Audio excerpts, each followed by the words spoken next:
ಬೆಂಗಳೂರಿನ ಮತ್ತಷ್ಟು ಸುದ್ದಿಗಳನ್ನು ಕ್ವಿಕ್ ಆಗಿ ನೋಡೋಣ ರೌಂಡ್ ಅಪ್ ನಲ್ಲಿ. ಬೆಂಗಳೂರಿನ ಸರ್ಜಾಪುರದಲ್ಲಿ ಡೆಡ್ಲಿ ಆಕ್ಸಿಡೆಂಟ್ ಸಂಭವಿಸಿದೆ.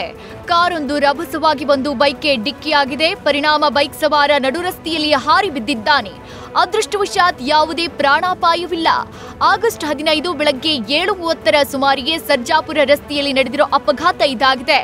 ಅಪಘಾತದ ದೃಶ್ಯ ಕಾರಿನ ಡ್ಯಾಶ್ಬೋರ್ಡ್ ಕ್ಯಾಮೆರಾದಲ್ಲಿ ಸರಿಯಾಗಿದ್ದು ಬೆಚ್ಚಿ ಬೀಳಿಸುವಂತಿದೆ. ಗಾಡಿ ಟಚ್ ಆಗಿದ್ದಕ್ಕೆ ಯುವಕನನ್ನ ಅಟ್ಟಾಡಿಸಿ ಚಾಕುವಿನಿಂದ ಇರಿದಿರುವ ಘಟನೆ ಹೆಬ್ಬಾಳ ಠಾಣಾ ವ್ಯಾಪ್ತಿಯ ಎಸ್ಎಸ್ವಿ ರಸ್ತೆಯಲ್ಲಿ ನಡೆದಿದೆ. ವಿಕ್ರಮ್ ಎಂಬ ಯುವಕನ ಮೇಲೆ 3-4 ಜನರು ದಾಳಿ ಮಾಡಿ ಅಟ್ಟಹಾಸ ಮೆರೆದಿದ್ದಾರೆ. ಘಟನೆ ಸಂಬಂಧ ಮದನ್, ನಿತಿನ್, ಪ್ರಕಾಶ್ ಎಂಬ ಮೂವರನ್ನ ಹೆಬ್ಬಾಳ ಪೊಲೀಸರು ಅರೆಸ್ಟ್ ಮಾಡಿದ್ದಾರೆ.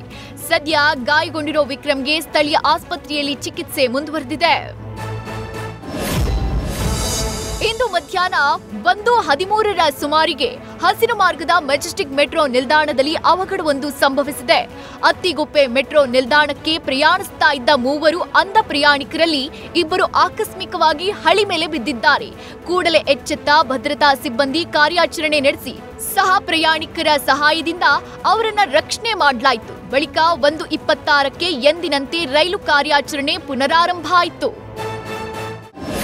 ಬೆಂಗಳೂರಿನ 20ಕ್ಕೂ ಹೆಚ್ಚು ಮಾಲ್ಗಳಿಗೆ ಇಮೇಲ್ ಮೂಲಕ ಬಾಂಬ್ ಬೆದರಿಕೆ ಹಾಕಲಾಗಿದೆ. ನೀವ್ಯಾರು ಬದುಕೋಕೆ ಅರ್ಹರಲ್ಲ, ಮನುಷ್ಯತ್ವ ದ್ವೇಷಿಸುವೆ, ಐ ವಿಲ್ ಕಿಲ್ ಯು ಅಂತ KNR ಎಂಬ ಪದಗಳಲ್ಲಿ ಅಪರಿಚಿತ ವ್ಯಕ್ತಿ ಬೆದರಿಕೆ ಹಾಕಿದ್ದಾನೆ.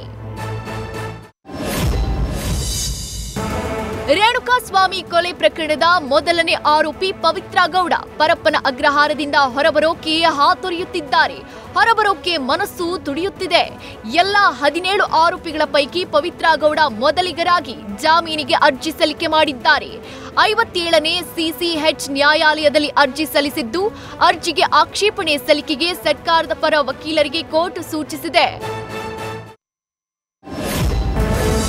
ಬೆಂಗಳೂರು ಜ್ಞಾನ ಭಾರತಿ ವಿವಿಯಿಂದ ಚೊಚ್ಚಲ ಸಮಾನತೆ ಯಾತ್ರೆ ಕೈಗೊಳ್ಳಲಾಗಿತ್ತು. ಈಕ್ವಿಟಿ ಜರ್ನಿ ಹೆಸರಲ್ಲಿ ವಿದ್ಯಾರ್ಥಿಗಳು ಸಮಾನತೆಯ ಸಂದೇಶ ಸಾರಿದ್ದು, ಬೆಂಗಳೂರು ವಿವಿಯಿಂದ ಲಾಲ್ಬಾಗ್ ಫಲಪುಷ್ಪ ಪ್ರದರ್ಶನದವರೆಗೂ ಜಾಥಾ ನಡೆಸಲಾಯಿತು. ಅಂಬೇಡ್ಕರ್ ಥೀಮ್ನಲ್ಲಿ ಫ್ಲವರ್ ಶೋ ಆಯೋಜನೆ ಹಿನ್ನೆಲೆ ಲಾಲ್ಬಾಗ್ಗೆ ವಿದ್ಯಾರ್ಥಿಗಳು ಭೇಟಿ ನೀಡಿ ವಿಶ್ವಕ್ಕೆ ಸಮಾನತೆಯ ಸಂದೇಶ ಸಾರಿದ ಅಂಬೇಡ್ಕರ್ಗೆ ಗೌರವ ಸಲ್ಲಿಸಿದ್ರು. ನ್ಯೂಸ್ ಫಸ್ಟ್ ನಿರ್ಭೀತಿಯಿಂದ ನಿಮ್ಮ ಪರವಾಗಿ.